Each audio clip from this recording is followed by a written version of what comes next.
दोस्तों नमस्कार। आज फिर से हमारे साथ वरिष्ठ पत्रकार राजेश शर्मा जी हैं।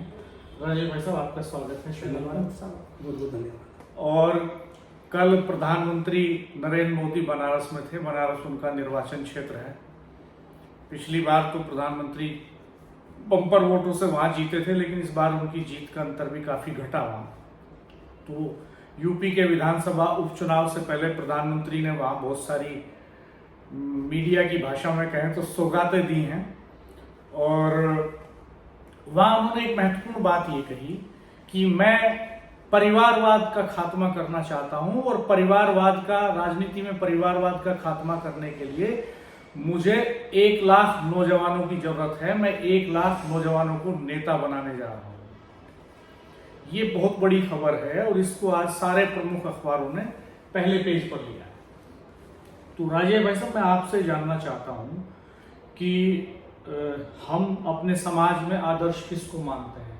पेरेंट्स को मानते हैं, गुरुओं को मानते हैं, बड़े नेताओं को मानते हैं, और हमारे जो बच्चे हैं, जो नई पीढ़ी है, वो ये देखती है कि वो करते, उनका आचरण क्या है और वो कहते क्या है।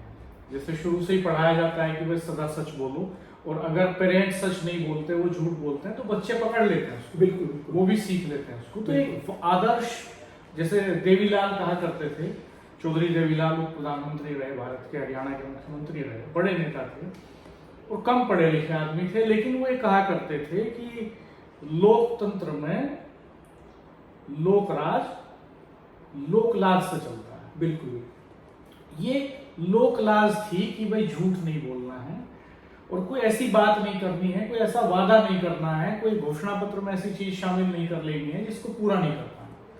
लेकिन आज हम देखते हैं कि धड़ल्ले से बड़े बड़े नेता भाषणों में झूठ भी बोलते हैं और वो घोषणा पत्रों में ऐसे वादे भी रखते हैं जिनको कभी पूरे नहीं कर पाते। बिल्कुल, और बाद में कह भी देते हैं कई बार कि ये तो जुमला था। बिल्कुल। तो ये आम बात हो गई है और सभी दलों के नेता इसमें शामिल हैं।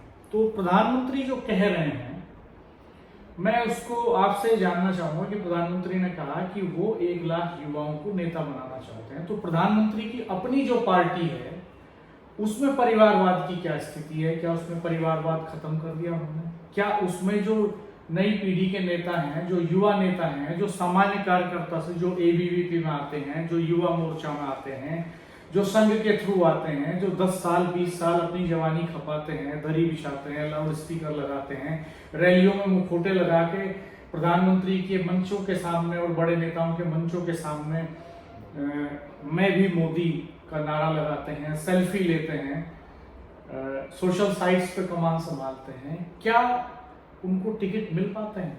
क्या स्थिति फिलहाल है? अभी मैं आपसे जानना चाहूंगा, अभी देखिए रिसेंट तो हरियाणा में इलेक्शन हुआ और वो भी छोड़ दें, चलिए प्रधानमंत्री का बयान तो उस इलेक्शन के बाद आया, हो सकता है वो अब से शुरुआत करने जा रहे हैं, लेकिन अभी लिस्ट जारी हुई है महाराष्ट्र और झारखंड के प्रत्याशियों की। तो मैं आपसे जानना चाहता हूं कि महाराष्ट्र और झारखंड में प्रधानमंत्री ने ये फॉर्मूला अप्लाई किया है? जी दोस्तों, आपका सवाल बहुत वाजिब है। और चूंकि हमारे देश के तो प्रधानमंत्री जी बहुत महान है, हम तो उन्हें गलत नहीं ठहरा सकते, ना हम उन पर कोई टीका टिप्पणी कर सकते। पर चूंकि एक इस पर जरूर टीका टिप्पणी करेंगे कि पहले जब घोषणा करते हैं और फिर जब पूछा जाता है तो ये कहते हैं कि वो तो एक जुमला था। तो इसका मतलब जो देश के लोग आप पे विश्वास कर रहे हैं, इसका मतलब उनके साथ में तो धोखाधड़ी हो रही है ना। आपने तो ये भी कहा था कि 3 करोड़ लोगों को जो है हर साल रोजगार देंगे। आपने हर साल 2 करोड़ लोगों को नौकरी देंगे। आपने तो ये भी कहा था कि जिन लोगों के खाते खुले हैं, जो विदेश में काला धन है, वो काला धन लाएंगे, हर आदमी खाते में 15 लाख रुपए जाएंगे। उन्होंने ये भी कहा था कि जब वो 2014 में सत्ता में आएंगे तो जो कांग्रेस ने 35,000 किलोमीटर जमीन जो चीन को दे दी सौगात में, उसे वापस लाएंगे। उन्होंने ये भी कहा था कि जो पाकजात कश्मीर है, जो कश्मीर जो कांग्रेस ने दे दिया, उसे भी वापस लाएंगे। अब चूंकि 2 बार तो रह चुके प्रधानमंत्री 10 साल, तीसरी बार प्रधानमंत्री हैं।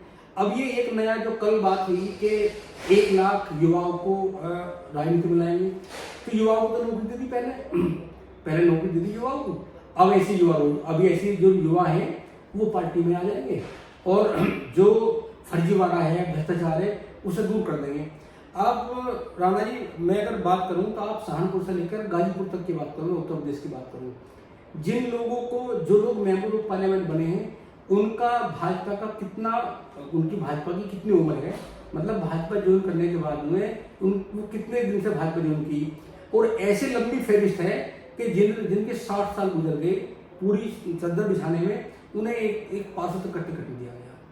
और जहां तक परिवारवाद की बात है तो तुल्य कार्यकर्ताओं की आमतौर पर टिकट बांटते समय उपेक्षा हो जाती है, और कोई वॉशिंग मशीन में धुला हुआ कैंडिडेट जो समाजवादी पार्टी का हो, जो बीएसपी का हो, जो कांग्रेस का हो, वो अचानक आ जाता है और टिकट लेके चला जाता है। और डॉक्टर साहब, जहां तक आपने परिवारवाद की बात की टिकट की, तो चूंकि मैं वैसे तो नहीं बता सकता क्योंकि मेरी याददाश्त बहुत कम है, इतनी है नहीं। अभी हाल में जम्मू कश्मीर और हरियाणा में चुनाव हुए, आप उसमें एक बार देख लो विधानसभा की सूची उठा के कि जो कहते हैं परिवारवाद को खत्म करेंगे, सबसे ज्यादा टिकट बीजेपी ने परिवारवाद को दी। और अभी झारखंड और महाराष्ट्र में चुनाव होने वाले हैं, तो मैं चूंकि मेरी याद नहीं रहेगी तो मैं इतने ज्यादा नाम है क्या, पढ़ के बताना? हाँ, मुझे पढ़ के बताना पड़ेगा, अब वैसे नहीं मैं बता पाऊंगा क्योंकि इतनी याद नहीं।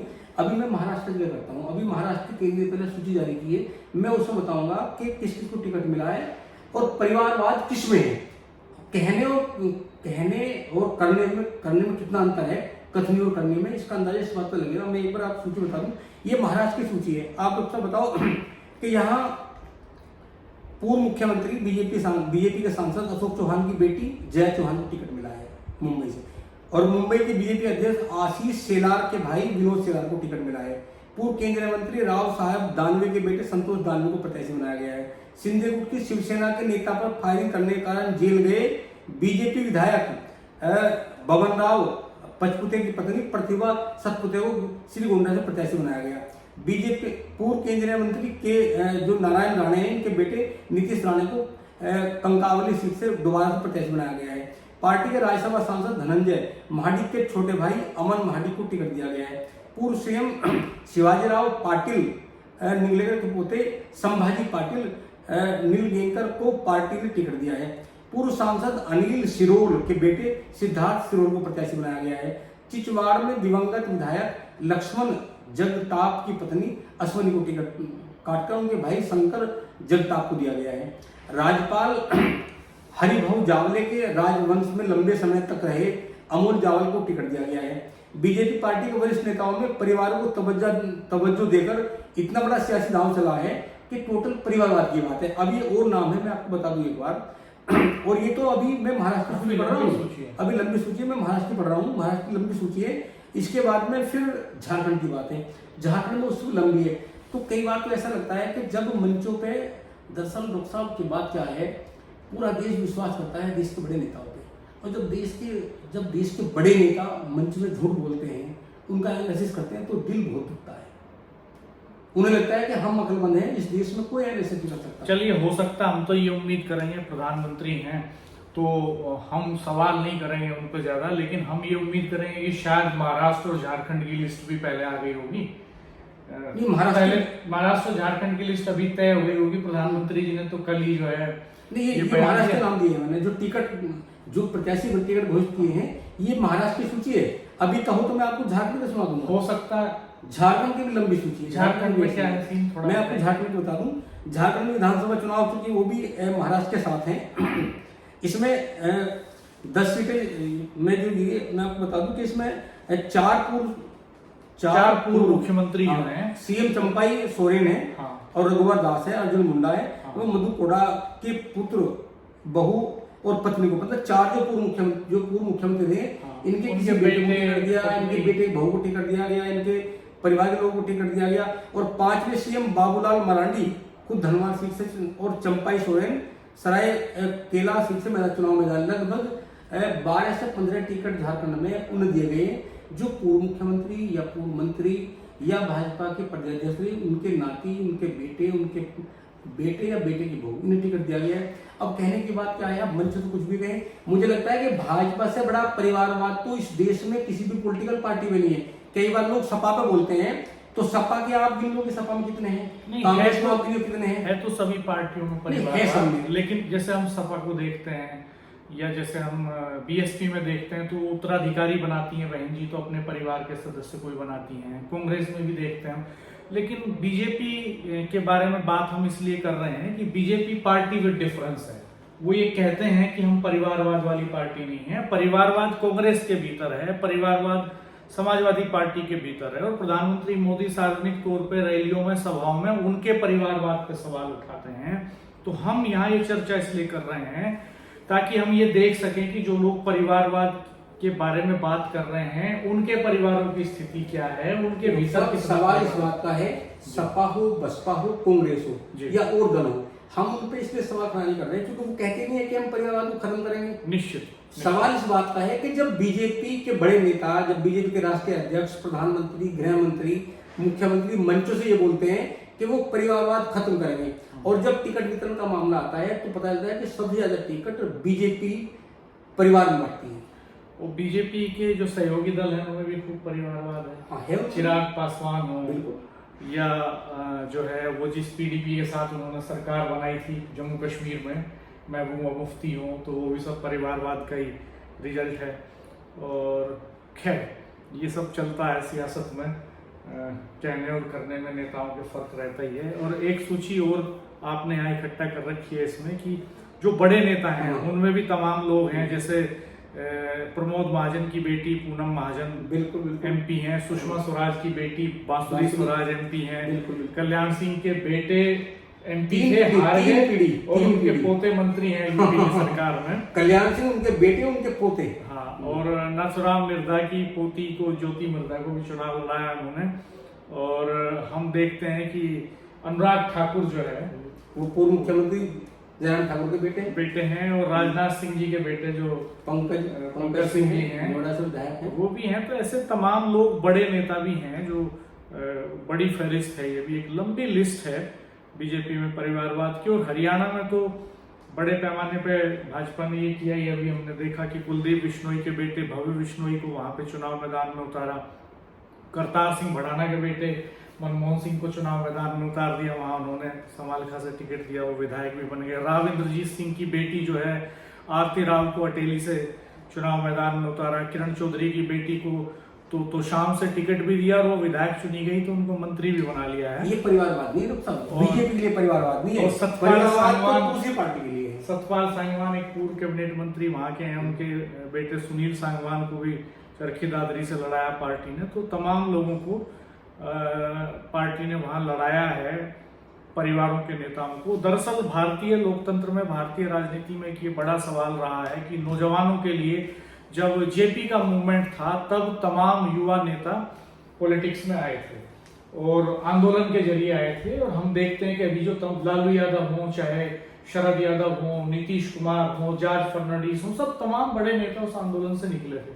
तो इस बीच में एक तो ये हुआ कि आंदोलनों पे शिकंजा कसा सरकारों ने, छात्र राजनीति का खात्मा किया, और फिर नीचे से आने वाले नेताओं के बजाय अपने परिवारों को पॉलिटिक्स में सेट करने की कोशिश की।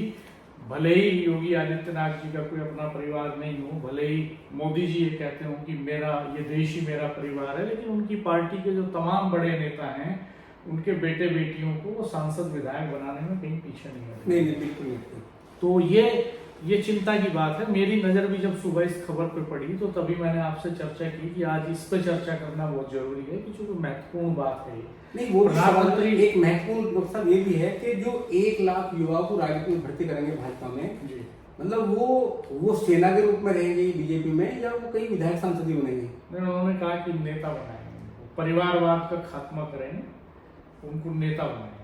क्योंकि ऐसा है कि अभी तो नौकरी की बात थी, अगर 1 लाख लोग एक चीज और मैं जोड़ना चाहता हूँ, वेतन मिलेगा। एक चीज मैं और जोड़ना चाहता हूँ कि एक पॉलिटिकल यूनिवर्सिटी खोलने की बात हुई थी गाजियाबाद में, कि साहब गाजियाबाद में पॉलिटिकल इंस्टीट्यूशन खुलेगा जो नेता तैयार करेगा, नेता की पॉलिटिक्स की पढ़ाई होगी वहां पे। तो रोजगार एक ईंट उसमें आज तक नहीं लगी है और वो प्रोजेक्ट ठंडे बस्ते में चला गया है। तो ये भी एक चिंता की बात है।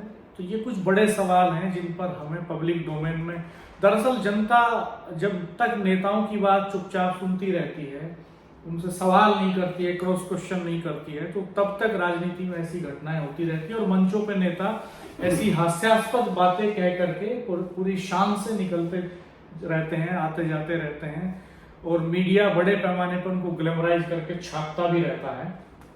लेकिन जनता की तरफ से सवाल खड़े होना जरूरी है, इस पे चर्चा करना जरूरी है। बहुत धन्यवाद राजेश भाई साहब आपका, आपने बहुत गंभीर इस मुद्दे पर तथ्य हमारे सामने रखे हैं।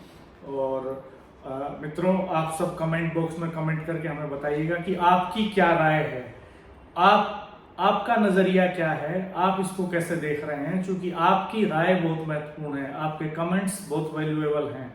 आप हमसे बहुत सारी चीजें छूट गई होंगी इस डिस्कशन में, आप कमेंट बॉक्स में कमेंट करके उनको शामिल कीजिएगा, हम अगले वीडियो में उनको शामिल करेंगे फिर।